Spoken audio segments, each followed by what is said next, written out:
ಎಲ್ಲರಿಗೂ ನಮಸ್ಕಾರ. ಪುಸ್ತಕ ಪ್ರಿಯ ಯೂಟ್ಯೂಬ್ ಚಾನಲ್ಗೆ ತಮಗೆಲ್ಲ ಆತ್ಮೀಯ ಸ್ವಾಗತ. ಇವತ್ತು ನಾನು ಪರಿಚಯ ಮಾಡ್ತಾ ಇರೋಂಥ ಪುಸ್ತಕ ಅಂದರೆ ಡಾಕ್ಟರ್ ಗಜಾನನ ಶರ್ಮಾ ಅವರು ಬರೆದಿರುವಂಥ ಪುನರ್ವಸು ಅಂತ ಒಂದು ಅದ್ಭುತವಾದ ಒಂದು ಪುಸ್ತಕನ ಇವತ್ತು ನಾನು ಪರಿಚಯ ಮಾಡ್ತಾ ಇದ್ದೀನಿ. ಮೊದಲನೇದಾಗಿ ನನ್ನ ಆತ್ಮೀಯ ಸ್ನೇಹಿತರಾದಂಥ ವಿವೇಕ್ ಬಿ ಆನಂದ್ ಇವರಿಗೆ ನಾನು ಧನ್ಯವಾದಗಳನ್ನು ಹೇಳಿಕ್ಕೆ ಬಯಸ್ತೀನಿ.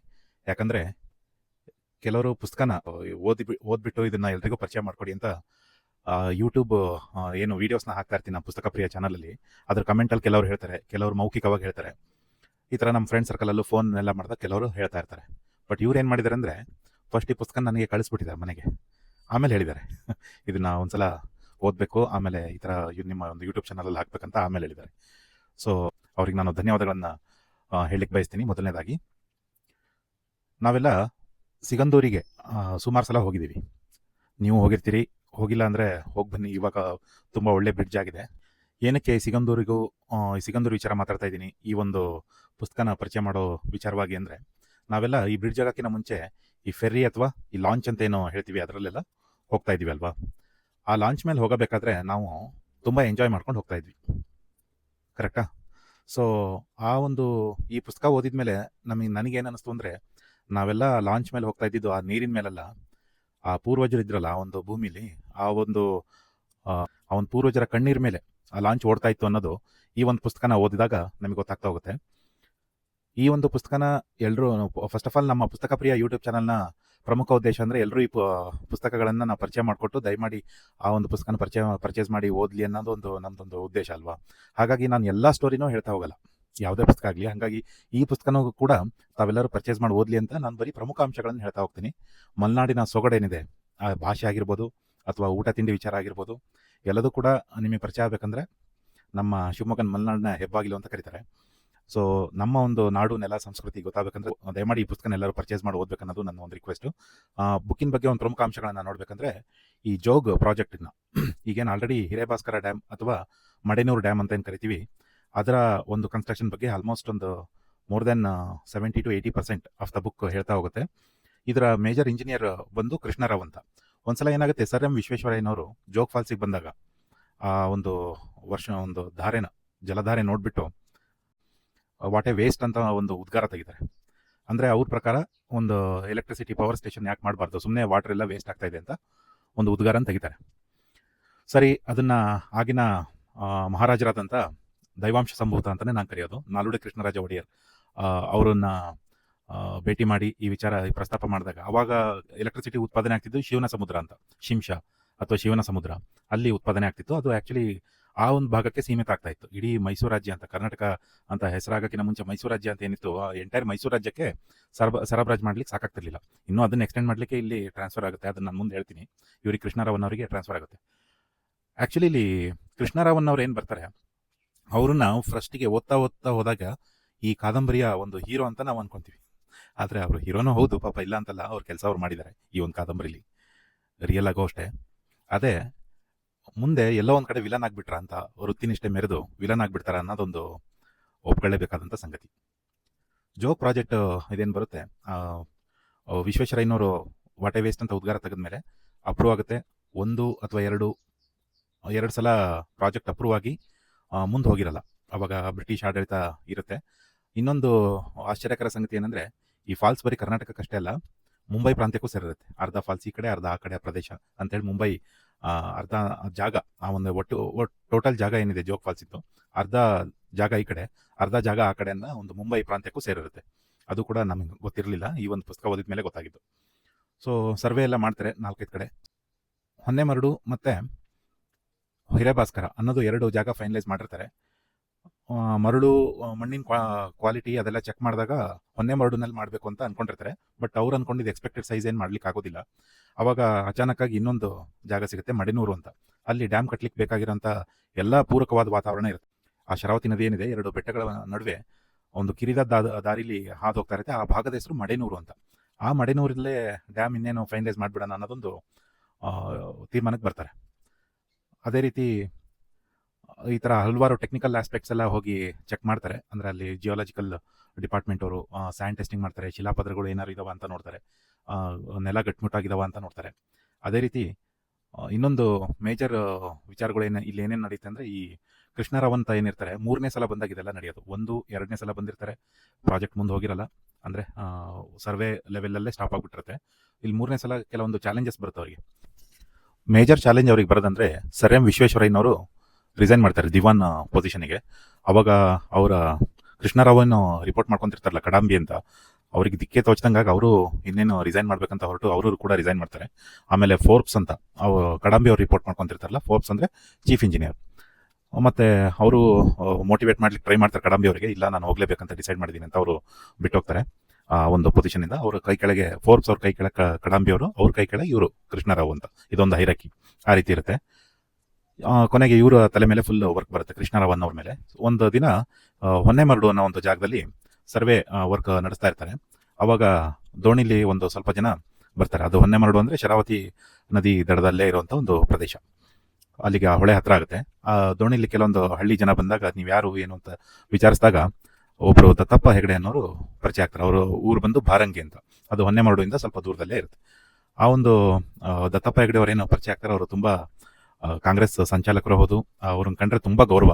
ಪ್ರತಿಯೊಂದು ಪಂಚಾಯಿತಿ ಆಗಲಿ, ಈ ವ್ಯಾಜ್ಯಗಳಾಗಲಿ, ಏನೇ ಒಂದು ತೀರ್ಮಾನಗಳಾಗಲಿ ಅವ್ರನ್ನ ಬಿಟ್ಟು ಯಾರು ಏನು ಅವ್ರು ಹಾಕಿದ ಗೆರೆ ದಾಟಲ್ಲ ಅಂತಾರಲ್ಲ, ಆ ರೀತಿ ಮನುಷ್ಯ ಆಗಿರ್ತಾರೆ. ಅಂದರೆ ಅವರು ಮಾತಲ್ಲಿ ತೂಕಳ್ಳವರು ಅಂತ, ಆ ಥರದ ವ್ಯಕ್ತಿ ಆಗಿರ್ತಾರೆ.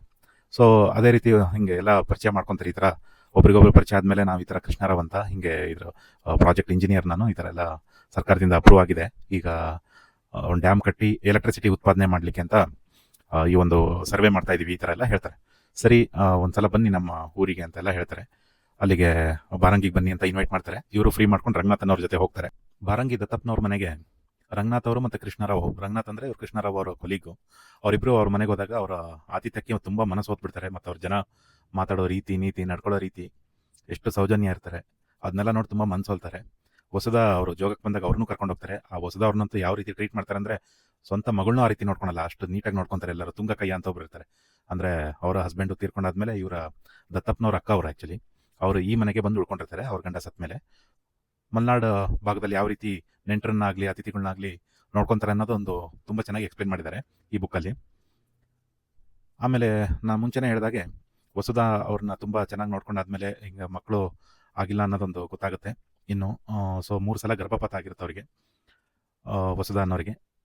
ಕೊನೆಗೆ ಗರ್ಭಪಾತನ ತಡೆಗಟ್ಟಲಿಕ್ಕೆ ಅಂದರೆ ಗರ್ಭ ನಿಲ್ಲಲಿಕ್ಕೆ ಔಷಧಿನ ನಮ್ಮ ಊರಲ್ಲೇ ಕೊಡ್ತಾರೆ ಅಂತ ಹೇಳಿದಾಗ, ಇಲ್ಲ ಬೆಂಗಳೂರು ಡಾಕ್ಟರ್ ಎಲ್ಲ ಚೆಕ್ ಮಾಡಿದ್ದಾರೆ, ಇನ್ನು ಗರ್ಭ ಧರಿಸೋ ಹಾಗಿಲ್ಲ ಅಂತ ಹೇಳ್ತಾರೆ. ಗರ್ಭ ಧರಿಸಿದ್ರೆ ಪ್ರಾಣಕ್ಕೆ ಅಪಾಯ ಅಂತ ಹೇಳ್ತಾರೆ. ಹೆಣ್ಣಾಗುಟ್ಟಿ ತಾಯಿ ಆಗದೇ ಇದ್ರೆ ಏನು ಚಂದ ಅಂತ ಹೇಳಿ ವಸುಧಾ ತುಂಬ ಡಿಪ್ರೆಷನ್ಗೆಲ್ಲ ಹೋಗ್ತಾರೆ.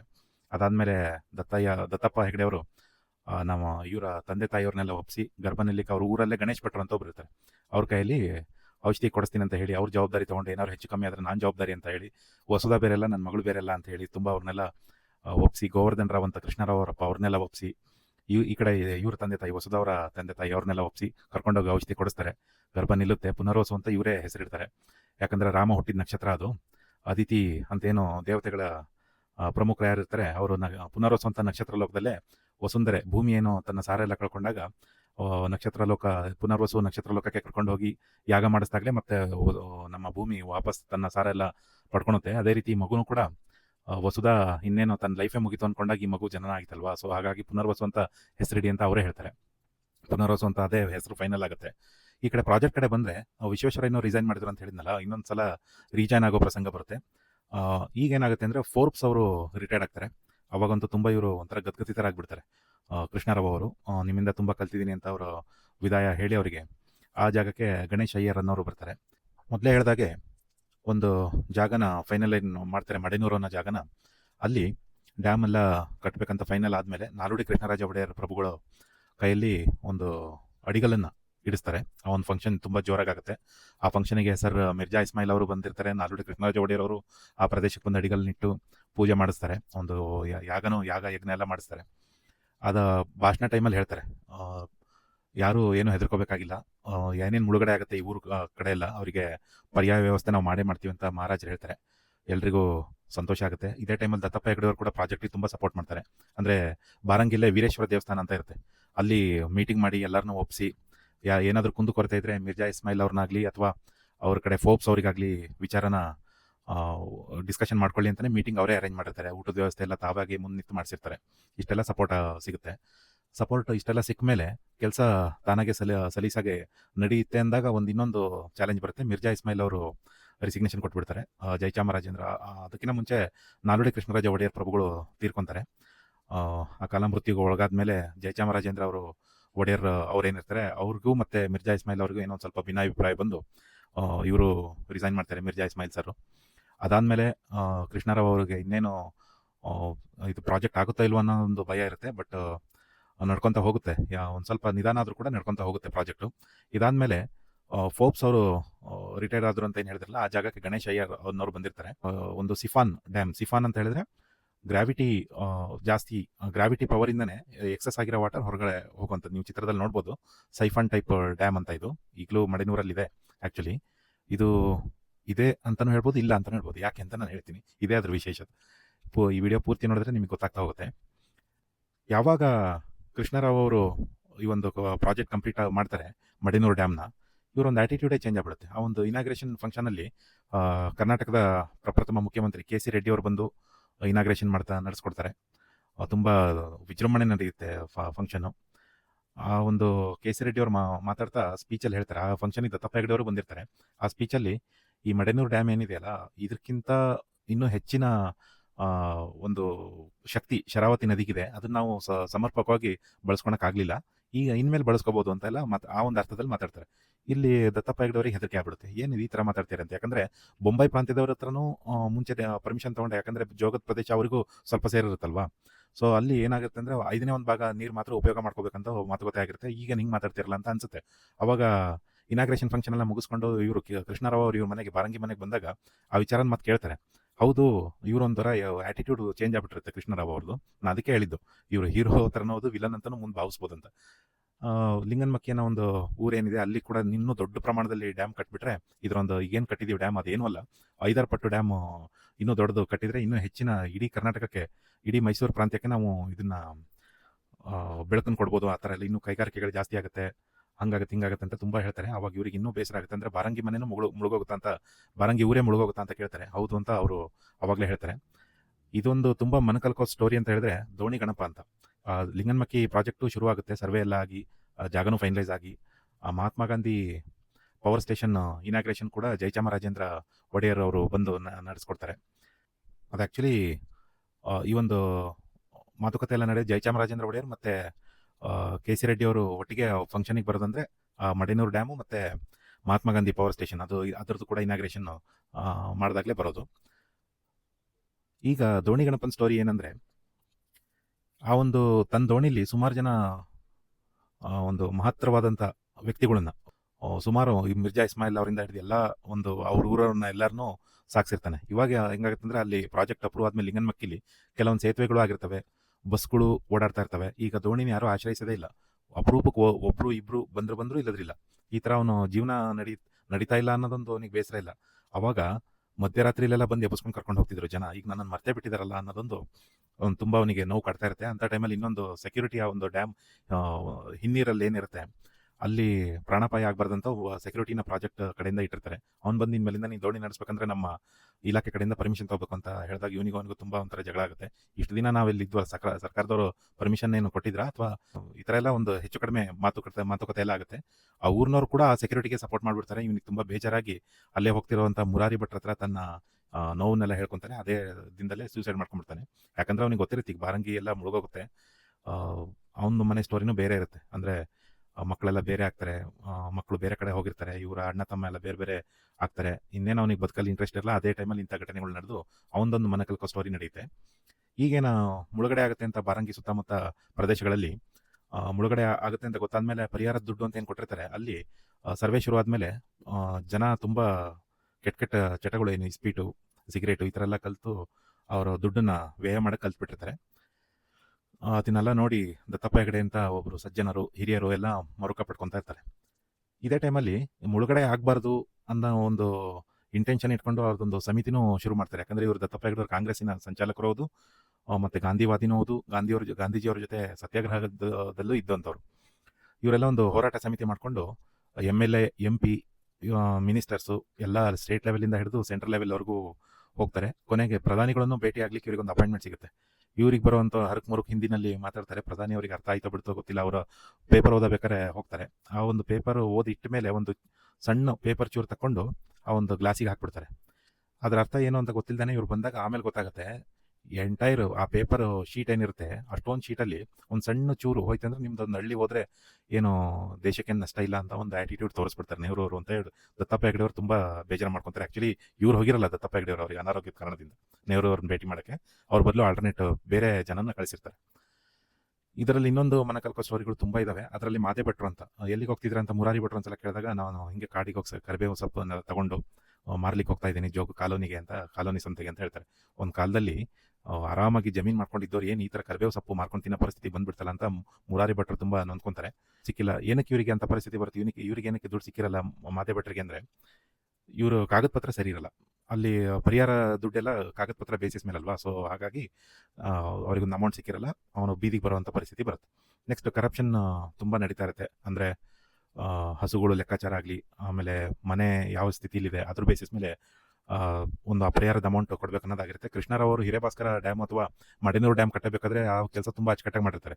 ಈಗ ಇವರು ಚೀಫ್ ಇಂಜಿನಿಯರ್ ಆಗ್ತಾ ಬಂದಾಗ ಇಲ್ಲಿ ಬೇರೆ ಆಫೀಸರ್ಸ್ ಈ ಥರ ಮಾಡಲ್ಲ, ಒಂದು ಕರಪ್ಷನ್ ಮಾಡಿ ಅವರಿಗೆ ಯಾರು ಲಂಚ ಕೊಡ್ತಾರೆ ಅವರಿಗೆ ಅವ್ರು ಹೇಳ್ದಂಗೆ ರಿಪೋರ್ಟ್ ರೆಡಿ ಮಾಡಿ ಕೊಡ್ತಾ ಇರ್ತಾರೆ. ಅಂದರೆ ಪರಿಹಾರ ಜಾಸ್ತಿ ಲಂಚ ಕೊಟ್ಟರೆ ಜಾಸ್ತಿ ಪರಿಹಾರ ಬರೋಂಗೆ ಇವ್ರು ನೋಡ್ಕೊತಾ ಇರ್ತಾರೆ. ನೆಕ್ಸ್ಟ್ ಇದನ್ನೆಲ್ಲ ನೋಡಿ ಸಾಕಾಗಿ ದತ್ತಪ್ಪ ಹೆಗಡೆ ಅವರು ಒಂದಿನ ಹೇಳ್ತಾರೆ, ನಾನು ನಿಮಗೆಲ್ಲ ಸಪೋರ್ಟ್ ಮಾಡಿ ತುಂಬ ತಪ್ಪು ಮಾಡಿಬಿಟ್ಟೆ, ನೀವು ನಮ್ಮನ್ನು ಏನೋ ಉದ್ಧಾರ ಮಾಡಕ್ಕೆ ಬರ್ತೀರಾ ಅಂತ. ಆ್ಯಕ್ಚುಲಿ ನೀವು ಮಾತಾಡಿದ 5ನೇ ಒಂದು ಭಾಗ ನೀರಷ್ಟೇ ನಾವು ಯುಟಿಲೈಸ್ ಮಾಡ್ಕೊತೀವಿ, ಜೋಗದ ಸೌಂದರ್ಯ ಎಲ್ಲ ಏನೋ ಹಾಳಾಗೋದಿಲ್ಲ, ಹಾಗೇ ಇರುತ್ತೆ ಅಂದಿದ್ರಿ. ಈಗ ಲಿಂಗನಮಕ್ಕಿದು ಎಲ್ಲ ಎಕ್ಸಾಂಪಲ್ ಕೊಟ್ಟು ನನಗೆ ಬಾಯಿ ಕಟ್ತಾ ಇದ್ದೀರಾ. ಇದನ್ನು ಫಸ್ಟ್ ನಾನು ನಿಮಗೆ ಸಪೋರ್ಟೇ ಮಾಡಿ ತಪ್ಪಾಗ್ಬಿಡ್ತಾನೋ ಈ ಥರ ಎಲ್ಲ ತುಂಬ ನೊಂದ್ಕೊಂಡು ಮಾತಾಡ್ತಾರೆ. ಅವಾಗ ಇವರು ಕೂಡ ತಲೆ ಬಗ್ಗಿಸ್ಕೊಂಡು ಕೂತ್ಕೊಂಡಿರ್ತಾರೆ. ಯಾರು ಕೃಷ್ಣರಾವ್ ಅವರು. ಹೊಸದವರು ಕೂಡ ತುಂಬ ನೊಂದ್ಕೊಂಡು ಇನ್ನೂ ತುಂಬ ಅಂದರೆ ತುಂಬ ಒಂದು ಕರಳು ಹಿಂಡುವಂಥ ಇನ್ಸಿಡೆಂಟ್ಗಳು ನಡೆಯುತ್ತೆ. ಕೊನೆಗೆ ಹೊಸದವರು ಲಾಸ್ಟಿಗೆ ಬಾರಂಗಿ ಮನೆಗೆ ಬರ್ತೀನಿ ಅಂತ ಲೆಟರ್ ಬರೆದಿರ್ತಾರೆ, ಅದು ಇವ್ರ ಕೈಗೆ ಸೇರೋದೇ ಇಲ್ಲ. ತುಂಗಕ್ಕಯ್ಯ ಅನ್ನೋರು ಇನ್ನೇನು ಶರಾವತಿ ನದಿಗೆ ಅಡ್ಲಾಗಿ ಲಿಂಗನಮಕ್ಕಿ ಡ್ಯಾಮು ಕೂಡ ಕಂಪ್ಲೀಟ್ ಇವ್ರು ಕಟ್ಟಿರೋಂಥ ಮಡೆನೂರು ಡ್ಯಾಮ್ ಕೂಡ ಮುಳುಗಡೆ ಆಗೋಗುತ್ತೆ. ಲಿಂಗನಮಕ್ಕಿ ಡ್ಯಾಮ್ ಬ್ಯಾಕ್ ವಾಟ್ರಿಂದ ಆಗೋಬೇಕಾದ್ರೆ ಬಾರಂಗಿ ಮನೆ ಇಂದ ಹಿಡಿದು ಬಾರಂಗಿ ಊರಿಗೂರೇ ಮುಳುಗೋ ಚಾನ್ಸಸ್ ಇನ್ನು ದಿನಗಳೇನು ದೂರ ಉಳಿಯಲ್ಲ. ಒಬ್ಬೊಬ್ಬರು ಊರು ಬಿಡ್ತಾ ಇರ್ತಾರೆ. ಅವರು ಯಾವ ರೀತಿ ಇದರಲ್ಲಿ ಎಕ್ಸ್ಪ್ಲೇನ್ ಮಾಡಿದ್ದಾರೆ ಅಂದರೆ, ಈಗ ನಮಗೆ ಒಂದು ಇಮ್ಯಾಜಿನ್ ಮಾಡ್ಕೊಂಡ್ರೆ, ಅಂದರೆ ಇನ್ನೊಂದು ತಿಂಗಳಲ್ಲಿ ನೀವು ಹುಟ್ಟಿ ಬೆಳೆದ ಮನೆನ ಊರನ್ನ ಬಿಟ್ಟು ಬೇರೆ ಕಡೆ ಹೋಗ್ಬೇಕಂದ್ರೆ ನಮಗೆ ಹೆಂಗಾಗುತ್ತೆ, ಅದೇ ರೀತಿ ಇವರಿಗೆ ಇಲ್ಲ ಅವರು ಕಟ್ಟು ಬೆಳೆದಂಥ ತೋಟ ಎಲ್ಲ ಅವ್ರು ಆ್ಯಕ್ಚುಲಿ ಕೆಲವರಂತೂ ಪಟ್ಟಣನೇ ನೋಡಿರಲ್ಲ, ಹಳ್ಳಿನೇ ಅವ್ರಿಗೆ ಸರ್ವಸ್ವಾಗಿರುತ್ತೆ. ಅಂಥ ಟೈಮಲ್ಲಿ ಒಂದು ಸಡನ್ನಾಗಿ ಬೇರೆ ಕಡೆ ಹೋಗ್ಬೇಕಂದ್ರೆ ಆಗೋದಿಲ್ಲ. ಅಂದರೆ ತುಂಬ ಅವರಿಗೆ ಏನು ಒಬ್ರಿಗೊಬ್ರು ಲಾಸ್ಟಿಗೆ ಹೆಂಗೆ ಮಾತಾಡ್ಕೊತಾರೆ ಅಂದರೆ, ಜೀವಮಾನದಲ್ಲಿ ಇನ್ನೇನು ಸಿಗ್ತೀವೋ ಇಲ್ಲೋ ಅಂತ ಹೇಳಿ ಎಲ್ಲ ಹತ್ತು ಕರೆದು ಮಾಡಿ, ಇನ್ನು ಕೆಲವರು ಹೋಗ್ತಾ ಇರಬೇಕಾದ್ರೆ ಅವರಿಗೆ ಒಂಥರ ಹೃದಯ ಸ್ತಂಭನ ಹಾರ್ಟ್ ಅಟ್ಯಾಕ್ ಆಗಿ ತೀರ್ಕೊಂಡವ್ರು ಇರ್ತಾರೆ. ನನಗಂತೂ ಲಾಸ್ಟಿಗೆ ಚಾಪ್ಟರ್ಸ್ ಓದಬೇಕಾದ್ರೆ ಒಂದು ತುಂಬ ಎಮೋಷ್ನಲ್ ಕೂಡ ಆಗಿದ್ದೆ ನಾನು. ಮತ್ತು ಒಂದು ನಮ್ಮ ಕರುಳು ಕತ್ತರಿಸೋದು ಅಂತಾರಲ್ಲ, ಆ ರೀತಿ ಒಂದು ಇನ್ಸಿಡೆಂಟ್ಗಳು ತುಂಬ ಬರುತ್ತೆ. ತುಂಗಕ್ಕಯ್ಯ ಅಂತ ಏನು ಹೇಳಿದ್ನಲ್ಲ, ದತ್ತಪ್ಪ ಹೆಗಡೆಯವರ ಅಕ್ಕ, ಅವರು ಕೂಡ ಲಾಸ್ಟಿಗೆ ತೀರ್ಕೊತಾರೆ ಬಾರಂಗಿ ಮನೆಯಲ್ಲೇ. ಆ ಗಣೇಶ ಅನ್ನೋನು ಅಂದರೆ ಈ ದತ್ತಪ್ಪ ಹೆಗಡೆಯವ್ರ ಮಗ ತುಂಬ ಮನಸ್ಸಿಗೆ ಬೇಜಾರು ಮಾಡ್ತಾನೆ. ದತ್ತಪ್ಪ ಹೆಗಡೆಯವ್ರ ಮಾತೆ ಕೇಳದೇ ಇರೋಷ್ಟು ಅವನು ಕೂಡ ಬದಲಾಗ್ತಾನೆ. ತುಂಗಕ್ಕಯ್ಯ ಅವ್ರು ತೀರ್ಕೊಂಡ ನಂತರ ದತ್ತಪ್ಪ ಹೆಗಡೆಯವರು ಮಿಸ್ಸಿಂಗ್ ಆಗ್ತಾರೆ. ಅಂದರೆ ಅವರು ಎಲ್ಲ ಹೋಗಿ ಸೂಸೈಡ್ ಮಾಡ್ಕೊಂಡಿರ್ತಾರೆ ಅನ್ನೋ ಒಂದು ಲೆಕ್ಕದಲ್ಲೇ ಈ ಕಾದಂಬರಿ ಕೊನೆಗೊಳ್ಳುತ್ತೆ. ಈಗ ಸೇತುವೆ ಆಗಿದೆ. ಈ ಸೇತುವೆ ಆಗೋಕ್ಕೂ ಕೂಡ ಒಂದು ಅದರ ಹಿಂದೆ ಕೂಡ ದೊಡ್ಡ ಹೋರಾಟನೇ ಇದೆ. ಅದರ ಹಿಂದೆ ಲಾಂಚ್ ನಂಬ್ಕೊಂಡು, ಅಂದರೆ ಬೆಳಗ್ಗೆಯಿಂದ ಸಾಯಂಕಾಲ ತನಕ ಲಾಂಚ್ ಇರ್ತಾ ಇತ್ತು. ಆ ಮುಳುಗಡೆ ಆದರೂ ಕೂಡ ಆ ಕಡೆ ದಡದಲ್ಲಿ ಏನು ತುಮ್ರಿ, ಬ್ಯಾಕ್ವರ್ಡ್ ಆ ಥರ ಎಲ್ಲ ಏನು ಇದಾವೆ ನಗರ, ಅಲ್ಲಿಂದ ಈ ಕಡೆ ಬರಲಿಕ್ಕೆ ಸುತ್ತಾಕೊಂಬರ್ಬೇಕಿತ್ತು. ಅಂದರೆ ಮೋರ್ ದೆನ್ 40-45 ಕಿಲೋಮೀಟರ್ಸ್ ಆಗ್ತಾ ಇತ್ತು. ಮುಳುಗಡೆ ಆದರೂ ಕೂಡ ಆ ಜನಕ್ಕೆ ಸಂಕಷ್ಟ ತಪ್ಪಿಲ್ಲ. ನಿಜವಾಗ್ಲೂ ಅದೇನು ಬಾರಂಗಿ ಮತ್ತು ಸುತ್ತಮುತ್ತಲ ಪ್ರದೇಶ ಏನು ಮುಳುಗಡೆ ಆಯಿತು ಲಿಂಗನಮಕ್ಕಿ ಬ್ಯಾಕ್ ವಾಟರಲ್ಲಿ, ಅವರ ಒಂದು ತ್ಯಾಗದ ಫಲನೇ ನಾವಿವತ್ತು ಎಲೆಕ್ಟ್ರಿಸಿಟಿ ಅನುಭವಿಸ್ತಾ ಇರೋದು. ಅವ್ರಿಗೊಂದು ದೊಡ್ಡ ಒಂದು ಹ್ಯಾಟ್ಸ್ ಆಫ್ ಅಂತ ಹೇಳ್ಬೋದು. ದಯಮಾಡಿ ಈ ಒಂದು ಪುಸ್ತಕನ ಎಲ್ಲರೂ ಪರ್ಚೇಸ್ ಮಾಡಿ ಓದಬೇಕಂತ ನಾನು ಈ ಮೂಲಕ ರಿಕ್ವೆಸ್ಟ್ ಮಾಡ್ಕೊತಾ ಇದ್ದೀನಿ. ನಾನು ಮುಂಚೆನೇ ಹೇಳಿದಾಗೆ ಮಲೆನಾಡಿನ ಸೊಗಡು ಏನಿದೆ ಎಲ್ಲದೂ ಹವ್ಯಕರ ಭಾಷೆ ಆಗಿರ್ಬೋದು ಅಥವಾ ಬೇರೆ ಅಲ್ಲಿ ಯೂಸ್ ಮಾಡೋಂಥ ಭಾಷೆ ಆಗಿರ್ಬೋದು, ಎಲ್ರಿಗೂ ನಮ್ಮ ಶಿವಮೊಗ್ಗದ ಚಿತ್ರಣ ಆಗಲಿ ಅಥವಾ ಶಿವಮೊಗ್ಗದ ಮಲೆನಾಡಿನ ಚಿತ್ರಣ ಆಗಲಿ ಎಲ್ಲದೂ ಗೊತ್ತಾಗ್ತಾ ಹೋಗುತ್ತೆ. ಹಾಗಾಗಿ ಪರ್ಚೇಸ್ ಮಾಡಿ ಓದಬೇಕು. ಹಾಗೆ ಪುಸ್ತಕ ಪ್ರಿಯ ಯೂಟ್ಯೂಬ್ ಚಾನಲ್ನ ಎಲ್ಲ ವೀಡಿಯೋಸ್ನ ನೋಡಿ ಮತ್ತು ಈ ಚಾನಲ್ನ ಸಬ್ಸ್ಕ್ರೈಬ್ ಮಾಡಿ ಅಂತ ನಾನು ಈ ಮೂಲಕ ರಿಕ್ವೆಸ್ಟ್ ಮಾಡ್ಕೊತಾ ಇದ್ದೀನಿ. ಧನ್ಯವಾದಗಳು.